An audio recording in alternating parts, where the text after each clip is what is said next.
let's talk about your home studio. Hey, what's up? I'm Mark Scott. Thanks for checking out another voiceover tip. Never want to miss a tip? You know what to do. Like and subscribe to the YouTube channel. Every week I try to post new advice, new tips, stuff that is going to help you to grow your voiceover business. Actionable, practical advice. So if you never want to miss one, like and subscribe. Now, normally, I'm going to be here talking about the business and marketing side of voiceover. That's my thing, right? The original everyday VOpreneur. But today I want to talk to you about home studios. Now, I want to preface this video by saying I am not an expert on the subject of home studios. If you come to me for advice on home studios, I am more than likely going to refer you to someone else. Probably going to refer you to Uncle Roy Okelson, to George Whittam, Dan Leonard, Tim Tippett's, Jordan Reynolds, guys like that. Guys who know so much more about home studios than I do. But what I can talk to you about is personal experience and lessons learned from personal experience. And that's what I want to do in this video. Because over the last 2 weeks, I've been making some upgrades in my booth, and I've learned a couple of things from personal experience. So I want to share some of that, maybe bust a couple of myths along the way. Now, generally speaking, if you go into a Facebook group filled with voice actors and you ask, what is the best microphone? The vast majority of the answers are going to revolve around probably Neumann or Sennheiser, often the 416. With the Neumann, sometimes the 102, sometimes the 103, sometimes the U87. You're always going to see some other microphones in the mix as well, but those two brands in particular are what are going to come up the most. Ask about interfaces, though, and that's a whole different ballgame.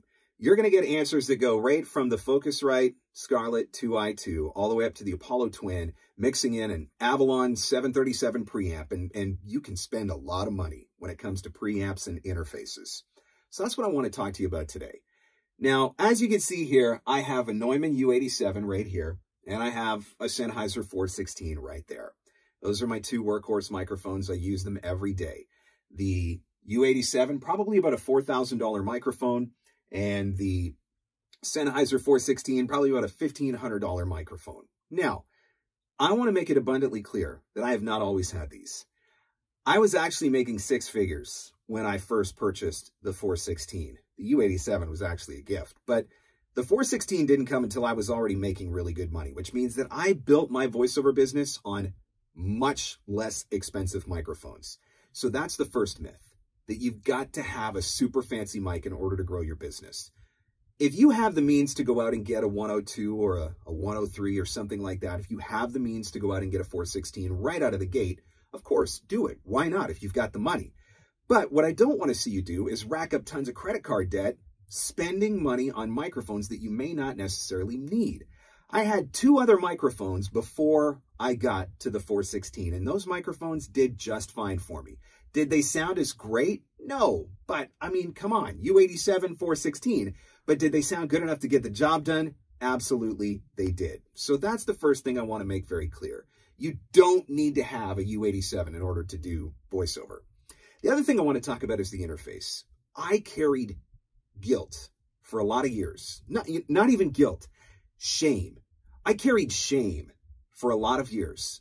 Embarrassment to even talk about my home studio because I was running a Focusrite Scarlett 2i2, which it's a very common interface. It's what a lot of voice actors use. A lot of people start out with. It's probably about a $150 interface.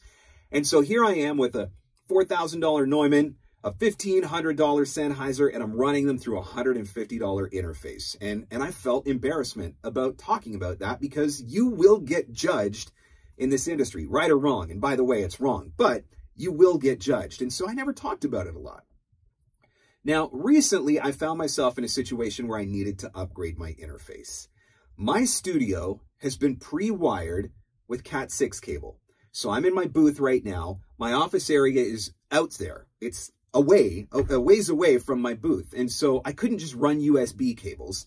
So I made the decision to run Cat 6 cables at the time that I built this booth, which was about 5 years ago. And at that time, I was able to run USB over Cat 6. And the Scarlett interface worked great. I plugged it in, ran USB over Cat 6, no issues going to my other computer. A couple of weeks ago, my Scarlett started acting up. and I knew that it was time to replace it. And I was trying to figure out what to do. And I was looking at all kinds of different interfaces, researching all kinds of different interfaces. I did have a conversation with Uncle Roy, actually, and I said, look, I got these really expensive microphones and I'm running them through a really cheap interface. And I feel like if I just bought a more expensive interface, then I'd probably get better sound, right? And he's like, no, that's not how it works. You don't need to do that. Buy this one. And he's telling me what to buy. The problem was a lot of the interfaces that are available now are either USB-C or they are Thunderbolt. And I don't have the ability to run either one of those over Cat 6. So after doing a little bit more research, deep diving a little bit more into it, I came across a pro-grade series of interfaces and audio recording equipment from Focusrite. And so I ultimately ended up getting a Focusrite RedNet X2P, which is a pro-grade audio over Ethernet interface. So whereas the 2i2, the Scarlett, is about a $150 interface, this pro-grade interface, it's right here, is about a $1,500 interface. And so obviously, if it's that much more expensive, it's going to make my microphone sound that much better, right? I'm finally going to get the full capability out of this U87 and the full capability out of this 416. I got this interface set up on the weekend and started doing some test recording. And you want to know what I discovered? I discovered that there was basically no difference whatsoever between the $150 Scarlett 2i2 and the $1,500 RedNet. Pretty much no difference. If you listen really carefully and a good set of studio monitors, you will hear it. But to the average listener, they're probably not going to notice a difference at all. So what does that mean?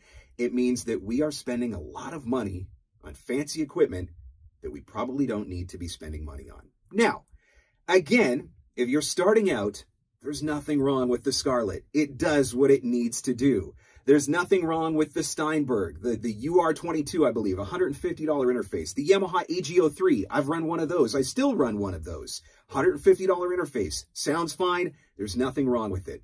We want to go out. We want to get the best equipment. We want to have it all out of the gate. And again, if you can afford to do it, that's fine. But if you can't afford to do it, I just want you to know that you can build a really good business with much less expensive equipment, and you can upgrade over time. You get yourself to a point where you have that U87, where you finally go out and you buy that Apollo. Now, let's be honest. Could I go out and spend several $1,000s on an Avalon preamp and really change the sound of my U87? Probably if I went out and spent several $1,000s to do that, I could. Do I need to have better voiceovers? No, I don't. Not for the stuff that I'm doing. Nobody can tell the difference. My clients think my audio is great, and that's everything from e-learning and corporate and explainer videos right through to commercials and radio imaging. Nobody ever complains about my audio.